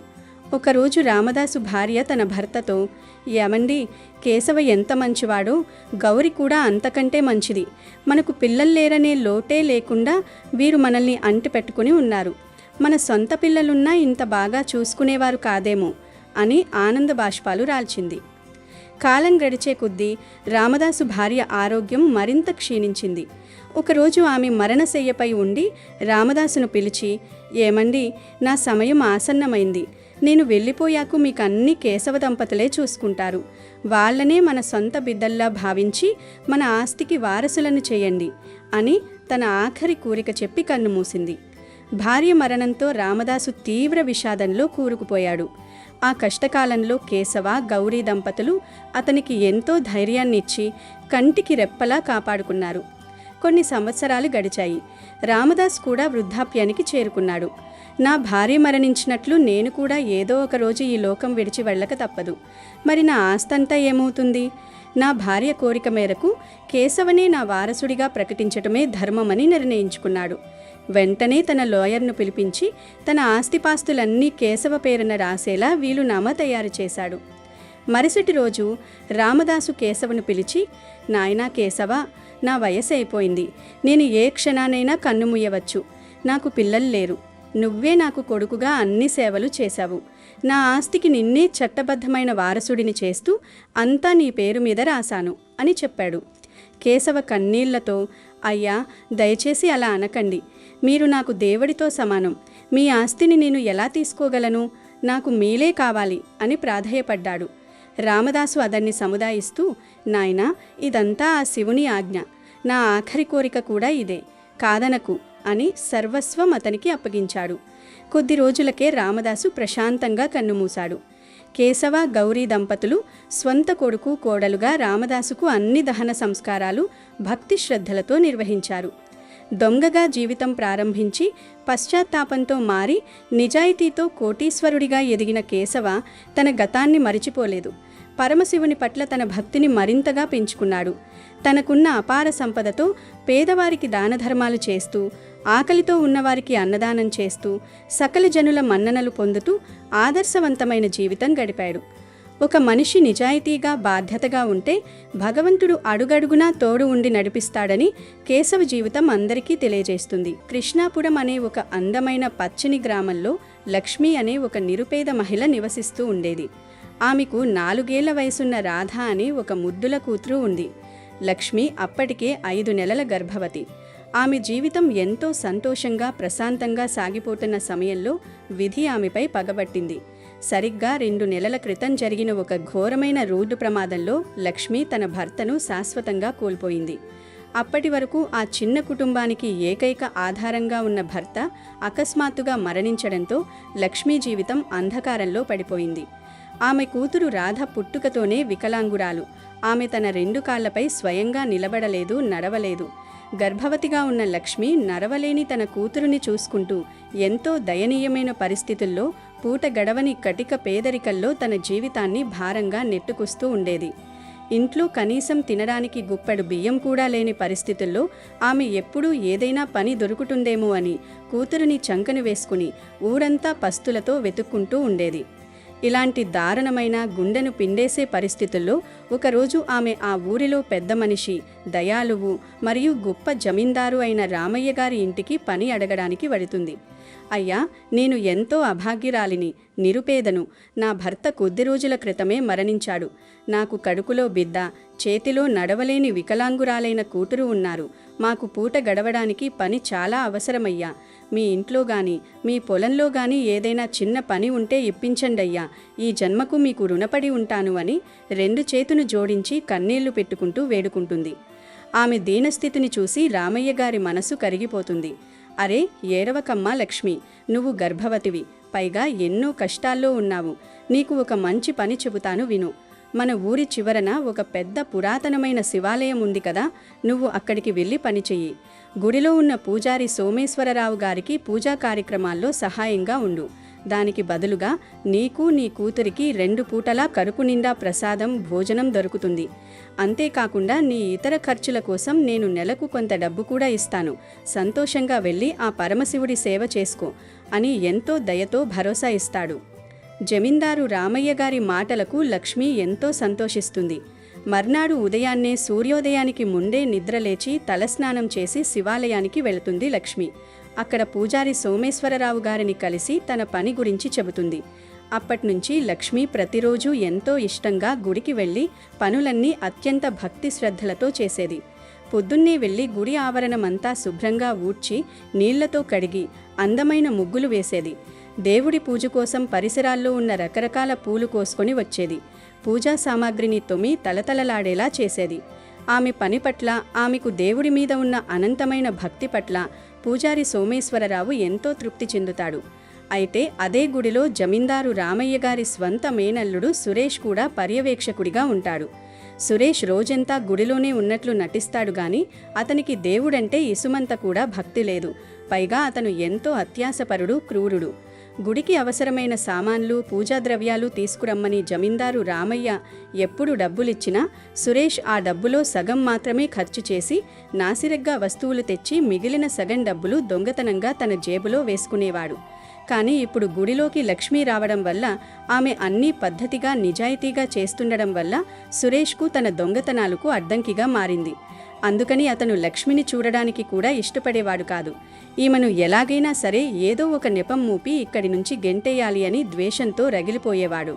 ఇదంతా ఏమాత్రం తెలియని లక్ష్మి ఎప్పుడూ తన పనుల్లో తాను నిమగ్నమై ఉండేది. ఆమె ఆ పరమశివుడికి ఎంతో శ్రద్ధతో, నిష్ఠతో పూజలు చేసేది. ఎవరూ లేని సమయంలో శివలింగం దగ్గరకు వెళ్ళి తన కష్టాలన్నీ, మనసులోని బాధలన్నీ చెప్పుకొని కన్నీరు మున్నీరుగా విలపించేది. ఓ కైలాసవాస, పరమశివ, భోలాశంకర, నువ్వే నా దిక్కు స్వామి. నాపైన, నా దిక్కులేని బిడ్డపైన కొంచెం నీ దయ చూపించు తండ్రి. నా కష్టాలు తీర్చు అని మనస్ఫూర్తిగా ఆర్తితో వేడుకునేది. ఇలా రోజులు గడుస్తుండగా ఒకరోజు రాత్రి లక్ష్మి కూతురు రాధకు విపరీతమైన జ్వరం వస్తుంది. కూతురి బాధ చూడలేక లక్ష్మి రాత్రంతా కంటిమీద కునుకు లేకుండా సేవలు చేస్తుంది. అందువల్ల మరుసటి రోజు ఉదయం ఆమెకు గుడికి రావడానికి కొద్దిగా ఆలస్యమవుతుంది. ఇదే సరైన అదునుగా భావించిన సురేష్ తన మనస్సులో లక్ష్మి మీద ఉన్న కోపాన్నంతా తీర్చుకోవాలనుకుంటాడు. లక్ష్మి గుడి ఆవరణల్లోకి అడుగు పెట్టగానే ఎంతో క్రూరంగా అరుస్తాడు. లక్ష్మి కన్నీళ్లు పెట్టుకుంటూ క్షమాపణలడిగి వెంటనే ఏర్పు దిగమింగుకుంటూ గుడిని శుభ్రం చేయడంలో లీనమైపోతుంది. కొంతసేపటికి జమీందారు రామయ్య గారు గుడికి వస్తాడు. పూజారి సోమేశ్వరరావు గారికి కొంత డబ్బు ఇస్తూ, పూజారి గారు, ఇదిగోండి, ఈ 400 రూపాయలు ఉంచుకోండి. వీటితో దేవుడికి నైవేద్యం కోసం మంచి పళ్ళు ప్రసాదం తెప్పించండి. ఈరోజు సోమవారం కాబట్టి గుడికి భక్తులు చాలా ఎక్కువగా వస్తారు అని చెబుతాడు. దానికి పూజారి సరేనని తలూపి ఆ డబ్బు సురేష్కు ఇచ్చి పళ్ళు తీసుకురమ్మని చెప్తాడు. కానీ మోసగాడైన సురేష్ తాను స్వయంగా వెళ్లకుండా లక్ష్మి దగ్గరకు వెళ్ళి ఆ 400 రూపాయలలో నుంచి కేవలం 200 రూపాయలు మాత్రమే ఆమె చేతిలో పెట్టి పళ్ళు తీసుకుని రమ్మని ఆజ్ఞాపిస్తాడు. మిగిలిన 200 రూపాయలు తన జేబులో దాచేసుకుంటాడు. పాపం లక్ష్మి భయపడిపోయి ఇంకేమీ మాట్లాడకుండా బజారుకు వెళ్ళి ఆ 200 రూపాయలకు వచ్చిన పళ్ళు మాత్రమే కొని తీసుకువస్తుంది. గుడిలో పూజ పూర్తయ్యాక లక్ష్మి దేవుడికి నైవేద్యం పెట్టిన పళ్లను చిన్న చిన్న ముక్కలుగా కోసి భక్తులందరికీ పంచడం మొదలు పెడుతుంది. కానీ పళ్ళు తక్కువగా తీసుకురావడం వల్ల వచ్చిన భక్తులందరికీ ఆ ప్రసాదం సరిపోదు. అది చూసిన జమీందారు రామయ్య పూజారి దగ్గరకు వచ్చి, ఏంటిది పూజారి గారు, ప్రసాదం కోసం మీకు నేను 400 రూపాయలు ఇచ్చాను కదా, మరి ప్రసాదం తక్కువెలా పడింది అని ప్రశ్నిస్తాడు. పూజారి ఆ డబ్బు సురేష్కు ఇచ్చానని చెబుతాడు. అప్పుడు సురేష్ అత్యంత తెలివిగా ఒక నాటకం ఆడతాడు. ఆ 400 రూపాయలు లక్ష్మి చేతికే ఇచ్చానని, ఆమెని బజారుకు వెళ్లి పళ్ళు తీసుకువచ్చిందని అబద్ధం చెబుతాడు. లక్ష్మి కంగారు పడిపోతూ తనకు 200 ఇచ్చారని మొత్తుకుంటుంది. కానీ సురేష్ గట్టిగా అరుస్తూ దేవుడి సొమ్ముకే కక్కుర్తిపడిన నీచురాలిడి అంటూ లక్ష్మి మీదకు కోపంగా వెళ్ళి ఆమెను బలంగా కిందకు తోసేస్తాడు. గర్భవతి అని కూడా చూడకుండా తోసేయడంతో లక్ష్మి కింద పడిపోతుంది. తలకు తీవ్రమైన గాయమై రక్తం వస్తుంటుంది. సరిగ్గా అదే సమయానికి సాక్షాత్తు ఆ పరమశివుడే కైలాసం నుంచి ఒక వృద్ధుడైన జంగమయ్య వేషంలో పళ్ళు అమ్ముకునే వ్యాపారిలా గుడిలోనికి వస్తాడు. ఆయన ముఖం ఎంతో తేజస్సుతో వెలిగిపోతూ ఉంటుంది. గుంపుగా ఉన్న జనాన్ని తోసుకుంటూ ముందుకు వచ్చి లక్ష్మిని రక్షిస్తూ నిలబడతాడు. లేదు బాబు, ఇందులో ఆమె తప్పేమీ లేదు. ఈమె బజారులో నా దగ్గరే పళ్ళు కొన్నది. నాకు పూర్తిగా 400 రూపాయలు ఇచ్చింది. కానీ నేనే దురాశతో ఎక్కువ డబ్బులకు ఆశపడి తూకల్లో మోసం చేసి ఆమెకు తక్కువ పళ్ళు ఇచ్చాను. భగవంతుని ప్రసాదం పేరుతో నేను ఈమెను మోసం చేశాను. దానికి నాకు చాలా పశ్చాత్తాపం అనిపించింది. దయచేసి నన్ను క్షమించండి. ఇదిగో ఈ పళ్ళు తీసుకోండి అని చెప్పి తన దగ్గర ఉన్న బోలెడన్ని పళ్ళ బుట్టలను అక్కడ పెడతాడు. ఆ తర్వాత ఎవరితో ఏమీ మాట్లాడకుండా ఆయన అక్కడి నుంచి మాయమైపోతాడు. లక్ష్మి ఆ పళ్లను కోసి భక్తులందరికీ తనివి తీరా పంచుతుంది. కానీ మరుసటి రోజు ఉదయం గుడిలో ఒక ఘోరం జరుగుతుంది. పూజారి వచ్చి చూసేసరికి గర్భగుడిలో ఉండాల్సిన శివపార్వతుల బంగారు విగ్రహం మాయమైపోయి ఉంటుంది. సురేష్ వెంటనే గట్టిగా అరుస్తూ ఇది ఖచ్చితంగా ఈ పనికి మాలిన లక్ష్మి పనే అని, ఆమె కళ్ళు ఆ బంగారు విగ్రహం మీద పడ్డాయని మళ్ళీ కఠినమైన నిందలు వేస్తాడు. లక్ష్మి కన్నీరు మున్నీరుగా ఏడుస్తూ బతిమాలుకుంటుంది. జమీందారు రామయ్య పోలీసులకు ఫోన్ చేసి గుడికి పిలుస్తాడు. పోలీసులు వచ్చి లక్ష్మిని అరెస్టు చేయడానికి పట్టుకుంటారు. సరిగ్గా అదే సమయానికి నిన్న పళ్ళు ఇచ్చిన ఆ వృద్ధుడైన జంగమయ్య మళ్ళీ అక్కడికి వస్తాడు. దొంగతనం ఈమె చేయలేదని, ఆ దొంగ ఈ గుడిలోనే ఉన్నాడని అంటాడు. ఆ వృద్ధుడు జమీందారు రామయ్య వైపు తిరిగి వెంటనే పోలీసులను తీసుకొని సురేష్ ఇంటికి వెళ్ళి పెరట్లోని అరటి చెట్టు కింద మట్టిని తవ్వి చూడమని చెబుతాడు. అందరూ సురేష్ ఇంటికి వెళ్ళి తవ్వి చూస్తారు. ఆశ్చర్యంగా ఒక గుడ్డలో చుట్టి దాచిపెట్టిన శివపార్వతుల బంగారు విగ్రహం అక్కడ బయటపడుతుంది. అది చూసి అందరూ ఒక్కసారిగా షాక్ అవుతారు. సురేష్ దొరికిపోయి తనను తాను కాపాడుకోవడం కోసం ఇదంతా ఆ ముసలివాడి పని అని అబద్ధం చెబుతాడు. అప్పుడిక లాభం లేదనుకున్న ఆ వృద్ధుడు తన మానవ రూపాన్ని వదిలిపెడతాడు. ఒక్కసారిగా ఆకాశం ఉరుముతుంది. ఎటు చూసినా ఒక గొప్ప దివ్యమైన తేజస్సు కళ్ళు చెదిరిపోయేలా ప్రకాశిస్తుంది. ఆ వెలుగుల మధ్య నుంచి సాక్షాత్తు ఆ కైలాసనాథుడు త్రినేత్రుడు భోలాశంకరుడు తన అసలైన దివ్యమైన రూపంలో దర్శనమిస్తాడు. ఆయన అత్యంత తేజోవంతంగా సాక్షాత్కరించి, నేను సాక్షాత్తు ఆ కైలాసనాథుణ్ణి. ఈ లక్ష్మి నాకు అత్యంత ఇష్టమైన నా అనన్య భక్తురాలు. నేను ఎలాంటి కష్ట పరిస్థితుల్లోనైనా నా నిజమైన భక్తులను వదలను. దేవుడి సొమ్ము దొంగిలించి ఒక అమాయకురాలిపై నిందలు వేసిన సురేష్కు కఠినమైన శిక్ష తప్పకుండా పడాలి అని అంటాడు. సాక్షాత్తు ఆ పరమశివుణ్ణి తమ కళ్ల ముందు చూసి అందరూ భక్తి పారవస్యంతో సాష్టాంగ నమస్కారాలు చేస్తారు. పోలీసులు సురేష్ను అరెస్టు చేసి జైలుకి తీసుకువెళ్తారు. అప్పుడు శివుడు కరుణతో నిండిన చిరునవ్వుతో లక్ష్మి వైపు చూసి, లక్ష్మి, నీ కూతురు రాధ ఆరోగ్యం పూర్తిగా బాగుపడుతుంది. ఆమె తన సొంత కాళ్లపై నడుస్తుంది. నీకు ఎప్పటికీ తరగని సుఖ సంతోషాలు, అష్టైశ్వర్యాలు ప్రాప్తిస్తాయి అని దీవించి అక్కడి నుంచి అంతర్ధానమైపోతాడు. ఆ పరమశివుని చల్లని ఆశీస్సులతో లక్ష్మీ జీవితం పూర్తిగా మారిపోతుంది. ఇంటికి వెళ్లేసరికి వికలాంగురాలైన తన కూతురు రాధ 2 కాళ్లపై నిలబడి పరిగెత్తుకుంటూ వచ్చి తల్లిని కౌగిలించుకుంటుంది. అంతేకాకుండా లక్ష్మి ఇంట్లో ఎప్పుడూ లేనంత ధాన్యం, బోలెడంత ధనం చేకూరుతుంది. కొన్ని నెలల తర్వాత లక్ష్మి ఒక పండంటి మగబిడ్డకు జన్మనిస్తుంది. ఆ బిడ్డకు భక్తితో శివశంకర్ అని పేరు పెడుతుంది. ఊరిలోని జనాలు లక్ష్మిని ఎంతగానో గౌరవిస్తుంటారు. లక్ష్మి ఎంతో ఆనందంగా ఆ శివాలయంలో జీవితాంతం ఆ భోలా శంకరుడికి తన సేవలు కొనసాగిస్తుంది. చాలా కాలం క్రితం హైహయ అనే రాజ్యాన్ని చిత్రధన్వుడు అనే అత్యంత ధార్మికుడైన రాజు పరిపాలిస్తూ ఉండేవాడు. ఆయన పాలనలో ప్రజలు సుఖసంతోషాలతో, ఎలాంటి కరువు కాటకాలు లేకుండా ఎంతో ప్రశాంతంగా జీవించేవారు. ఆయనకు హదధన్వుడు అనే ఒక చక్కని కుమారుడు ఉన్నాడు. హదధన్వుడు చిన్నప్పటి నుంచి చాలా చురుకైనవాడు, బుద్ధిమంతుడు. గురువుల దగ్గర సకల విద్యలు ఎంతో శ్రద్ధగా అభ్యసించాడు. అంగాలు, ఉపనిషత్తులతో సహా 4 వేదాలను చిన్న వయసులోనే ఔపోసన పట్టాడు.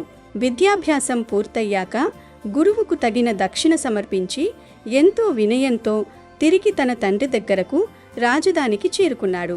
అప్పటికే చిత్రధన్వుడికి వయసు బాగా మీద పడింది. తన రాజభోగాలను విడిచిపెట్టి శేష జీవితాన్ని దైవ చింతనలో గడపాలని ఆయన నిర్ణయించుకున్నాడు. అందుకే తన కుమారుడైన అదధన్వుడికి పట్టాభిషేకం చేసి రాజ్యాన్ని అప్పగించి తాను అడవికి వెళ్లి వానప్రస్థ ఆశ్రమాన్ని స్వీకరించారు. తండ్రి అప్పగించిన బాధ్యతను హదధన్వుడు తన భుజాలపై వేసుకుని ఎంతో సమర్థవంతంగా నిర్వహించడం మొదలుపెట్టాడు. ఆయన ధర్మపాలన, ప్రజల పట్ల ఆయనకున్న ప్రేమ చూసి రాజ్యంలోని వారంతా ఆయన్ని తమ సొంత బిడ్డలా ఆదరించారు. అంతా సవ్యంగా సాగుతున్న రోజుల్లో ఒకరోజు రాజు తనకున్న ఈ అపారమైన ఐశ్వర్యం, సిరి సంపదలు, ప్రజల ప్రేమాభిమానాల గురించి ఒంటరిగా కూర్చొని ఆలోచించసాగాడు. నా పూర్వజన్మలో నేనెంతో గొప్ప పుణ్యకర్మలు చేసుకుని ఉంటాను. ఆ పుణ్యం వల్లే కదా ఈరోజు నాకింతటి గొప్ప రాజ్యం, భోగభాగ్యాలు దక్కాయి అని ఆయన మనసులో అనుకున్నాడు. ఇలా ఆలోచిస్తూనే మనసుకు కాస్త ఉల్లాసంగా ఉంటుందని తన సైనికులు, పరివారంతో కలిసి విహారం కోసం, వేట కోసం అడవికి బయలుదేరాడు. అడవిలో కొంతసేపు వేటాడిన తర్వాత రాజు విరిచిన ఒక బాణం తగిలి ఒక జింక గాయపడింది. ఆ గాయపడిన జింక ప్రాణభయంతో దట్టమైన అడవి పొదల్లోకి పారిపోవడం మొదలుపెట్టింది. రాజు దానిని వదలకుండా పట్టుకోవాలని పట్టుదలతో తన గుర్రం మీద వేగంగా తరుముకుంటూ వెళ్ళాడు. అలా ఆ జింకను వెంబడిస్తూ తన సైనికులను కూడా దాటి చాలా దూరం అడవి లోపలికి వెళ్ళిపోయాడు. మండుతున్న ఎండ, సుదీర్ఘమైన ప్రయాణం వల్ల రాజు బాగా అలసిపోయాడు. ఆయనకు తీవ్రమైన ఆకలి, దప్పిక వేయడం మొదలయ్యాయి. గొంతు ఎండిపోతుంటే నీటి కోసం చుట్టుపక్కల వెతకగా కొంత దూరంలో ఎంతో స్వచ్ఛమైన తీయటి నీటితో కళకళలాడుతున్న ఒక అందమైన సరస్సు కనిపించింది. వెంటనే అక్కడికి చేరుకొని తన గుర్రాన్ని దిగాడు. గుర్రాన్ని పక్కనే ఉన్న ఒక పెద్ద మర్రి చెట్టుకు కట్టేసి సరస్సులోని చల్లటి నీటిని దోసిలితో తాగి తన దాహాన్ని తీర్చుకున్నాడు. తర్వాత కాస్త విశ్రాంతి తీసుకుందామని ఆ మర్రి చెట్టు కింద చల్లటి నీడలో పడుకున్నాడు. సరిగ్గా అదే సమయంలో ఆ మర్రి చెట్టు కొమ్మల మీద నుండి ఒక అందమైన చిలుక వాలి స్పష్టమైన మనుషుల భాషలో రాజుని చూసి ఇలా పలకడం మొదలుపెట్టింది. ఓ రాజా, కళ్ళు జిగేల్మనేని ఐశ్వర్యాన్ని చూసుకుని మురిసిపోతున్నావు. ఆ మత్తులో పడిపోయి నీ జీవితం యొక్క అసలైన లక్ష్యం ఏమిటో, చరమ గమ్యం ఏమిటో పూర్తిగా మరిచిపోయావు. మరి ఈ భవసాగరాన్ని నువ్వు ఎలా దాటగలవు? ఎప్పుడూ ఈ జనన మరణ చక్రంలోనే ఉండిపోతావా? దీని నుంచి ఎలా బయటపడతావు అని పదే పదే గట్టిగా ప్రశ్నించింది. ఒక సాధారణ చిలుక అలా వేదాంతం మాట్లాడడం చూసి రాజు ఆశ్చర్యపోయాడు. ఆ మాటలు విని ఆయన మనసులో తీవ్రమైన అలజడి మొదలైంది. ఒక పక్షి ఇలా మాట్లాడడం ఏమిటి? బహుశా సాక్షాత్తు ఆ శుక మహర్షి నా మీద కరుణతో నా అజ్ఞానాన్ని పోగొట్టడానికి ఈ చిలుక రూపంలో వచ్చి నన్ను ఇలా హెచ్చరిస్తున్నారేమో అని రాజు తీవ్రంగా ఆలోచించడం మొదలుపెట్టాడు. రాజు అలా ఆలోచిస్తుండగానే వెనుక పడిపోయిన ఆయన సైనికులు రాజును వెతుక్కుంటూ అక్కడికి చేరుకున్నారు. వారి అలికడి వినగానే ఆ చిలుక వెంటనే అక్కడి నుంచి ఎగిరిపోయి అదృశ్యమైపోయింది. కానీ ఆ చిలుక అడిగిన ప్రశ్నలు మాత్రం రాజు మనస్సును తొలిచివేస్తూనే ఉన్నాయి. వేట ముగించుకుని రాజధానికి చేరుకున్న హద్దధన్వుడు ఎవరితోనూ సరిగ్గా మాట్లాడకుండా తీవ్రమైన ఆలోచనల్లో పడిపోయి చాలా దిగులుగా ఉండిపోయాడు. ఆయన అలా బాధపడుతున్న సమయంలో అనుకోకుండా ఒకరోజు మహాతపస్వి అయిన వాల్మీకి మహర్షి ఆయన రాజభవనానికి వచ్చాడు. రాజు వెంటనే ఎదురెళ్ళి ఎంతో భక్తి శ్రద్ధలతో మహర్షికి పాదపూజ చేసి ఉచితాసనం కల్పించి ఘనంగా గౌరవించాడు. రాజు ముఖంలోని దిగులును పసిగట్టిన వాల్మీకి మహర్షి, హద్దధన్వా, ఎప్పుడూ ఎంతో ఉత్సాహంగా ఉండే నువ్వు ఈరోజు ఎందుకింత దిగులుగా ఉన్నావు? నీ మనసులో ఏదో పెద్ద సందేహం నిన్ను తీవ్రంగా సతమతం చేస్తున్నట్లుగా నాకు అనిపిస్తోంది. నీ సమస్య ఏమిటో నాకు వివరంగా చెప్పు. నీ సందేహాన్ని తీర్చడానికి నేను ఖచ్చితంగా ప్రయత్నిస్తాను అని అడిగాడు. అప్పుడు రాజు అడవిలో జరిగిన విషయమంతా పూసగుచ్చినట్లు మహర్షికి వివరించి ఆ చిలుక పలికిన మాటలను యథాతథంగా చెప్పాడు. అంతా ఓపికగా విన్న వాల్మీకి మహర్షి చిరునవ్వు నవ్వి రాజుతో ఈ విధంగా చెప్పడం ప్రారంభించాడు. ఓ రాజా, జాగ్రత్తగా విను. నీకు ఈ జన్మలో ఎందుకిలాంటి పరిస్థితి ఎదురైందో తెలియాలంటే నీ పూర్వజన్మ గురించి నువ్వు తెలుసుకోవాలి. నీ పూర్వజన్మలో నువ్వు ఒక గొప్ప బ్రాహ్మణ కుటుంబంలో జన్మించావు. అప్పుడు నీ పేరు సుదేవుడు. నువ్వు చాలా ధార్మికుడివి, దేవుని పట్ల ఎంతో భక్తి ప్రపత్తులు కలిగిన వాడివి. నీ భార్య పేరు గౌతమి. ఆమె సాక్షాత్తు ఆ గౌతమ మహర్షి కూటరు. మీరిద్దరూ గృహస్థాశ్రమానికి సంబంధించిన అన్ని ధర్మాలను ఎంతో నిష్ఠగా, పద్ధతిగా పాటించేవారు. మీకు ఎలాంటి లోటు లేదు. కానీ ఒక్క సంతానం మాత్రం కలగలేదు. పిల్లలు లేరన్న బాధ నిన్ను రోజురోజుకు కుంగదీసింది. ఒకరోజు ఆ బాధను భరించలేక నీ భార్య గౌతమితో ఇలా అన్నావు, ఓ గౌతమి, వంశాన్ని నిలబెట్టడానికి పుత్రులు లేనప్పుడు ఈ మానవ జన్మ ఎందుకు? ఇది పూర్తిగా వ్యర్థం. అందుకే నేనింక బ్రతకదలుచుకోలేదు. వెంటనే ప్రాణాలు విడిచిపెట్టాలనుకుంటున్నాను అని ఎంతో ఆవేదన చెందావు. ఆ మాటలు విన్న గౌతమి కంగారు పడి, ఓ నాథా, దయచేసి అలాంటి అమంగళకరమైన మాటలు మాట్లాడవద్దు. మీరు గొప్ప వైష్ణవులు కదా. ఇలాంటి కష్ట సమయాల్లోనే మనస్సును స్థిరంగా ఉంచుకోవాలి.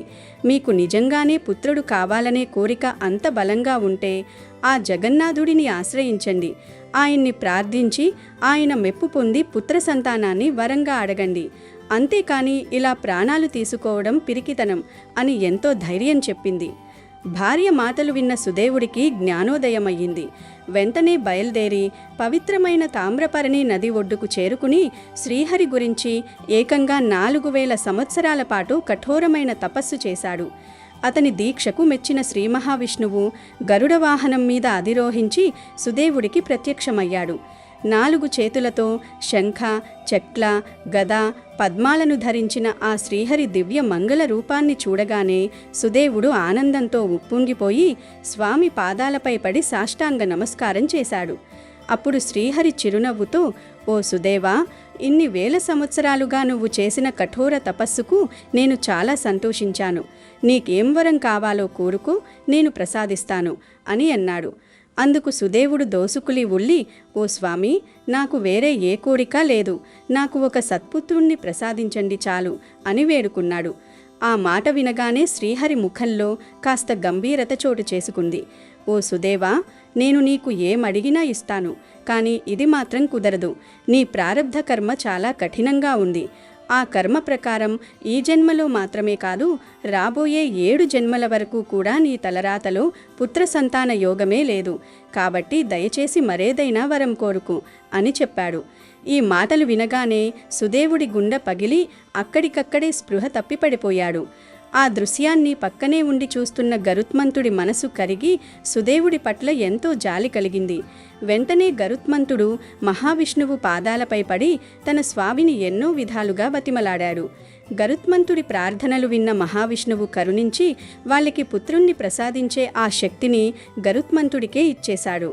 అప్పుడు గరుత్మంతుడు స్వయంగా వెళ్ళి సుదేవుడికి సపర్యలు చేసి స్పృహలోకి తెచ్చాడు.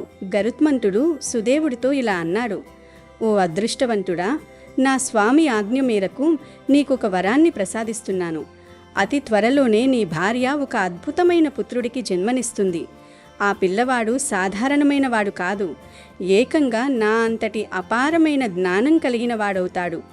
ఆ విధంగా ఆశీర్వదించిన తర్వాత శ్రీహరి, గరుత్మంతుడు తిరిగి వైకుంఠానికి వెళ్ళిపోయారు. కొంతకాలం తర్వాత గౌతమి ఒక తేజస్వంతమైన మగబిడ్డకు జన్మనిచ్చింది.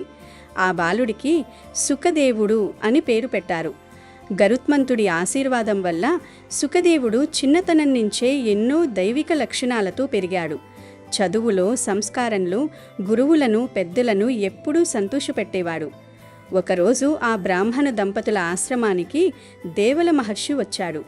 సుదేవ, గౌతమి దంపతులు ఆయనకి ఉచితాసనమిచ్చి ఘనంగా సత్కరించారు.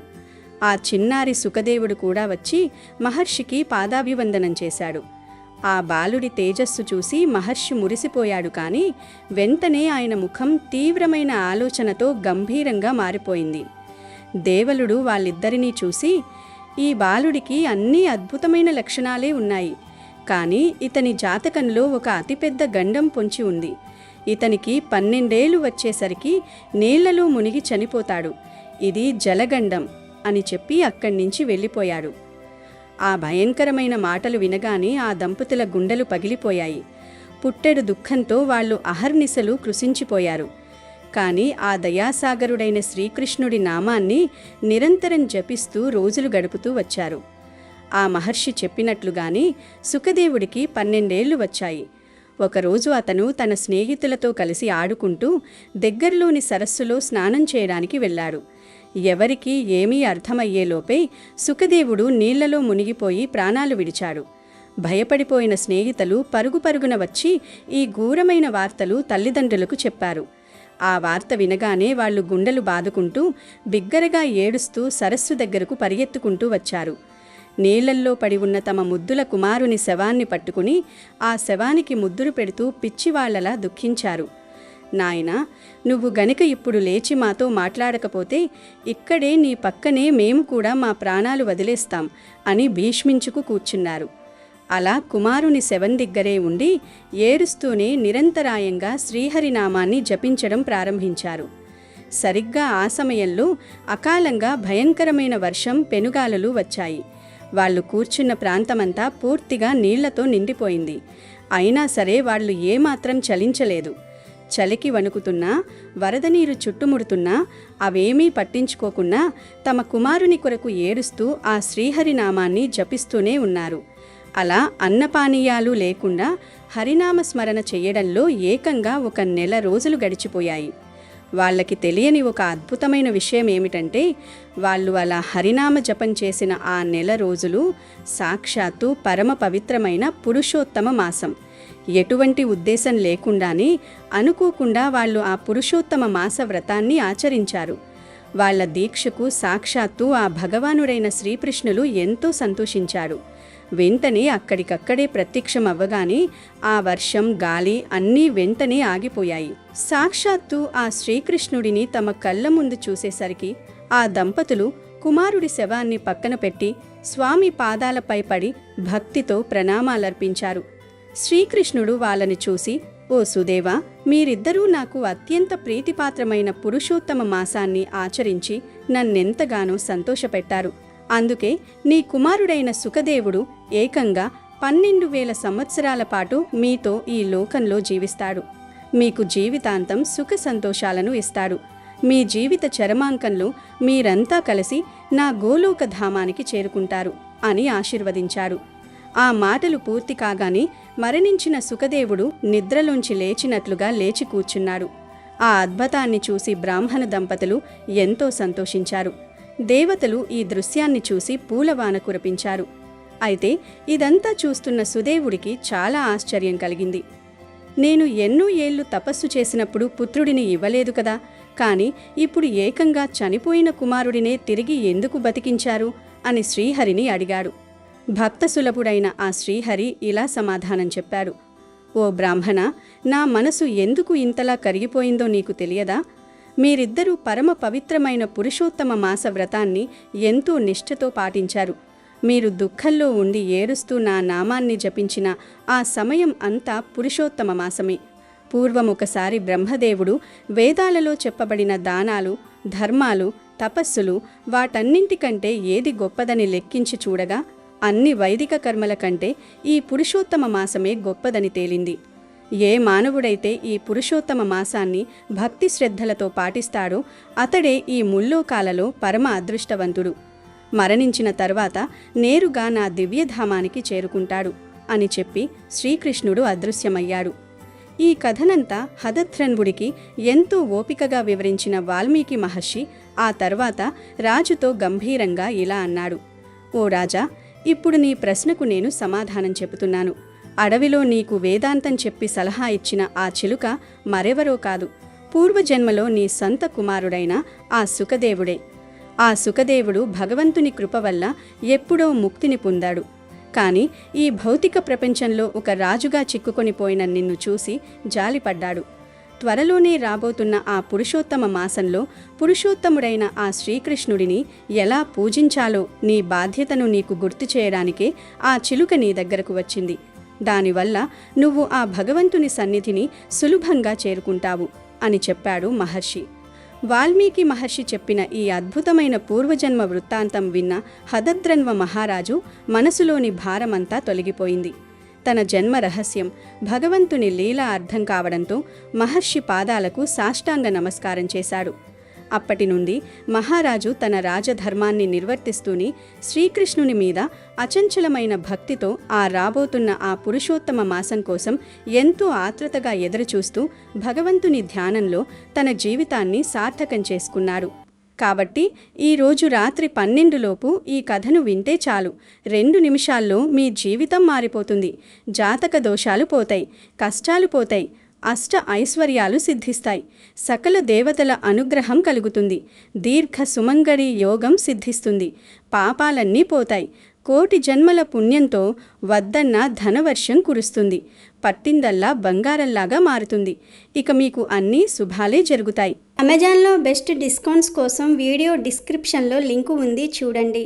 అలాగే మా టెలిగ్రామ్ ఛానల్ సబ్స్క్రైబ్ చేసుకోండి.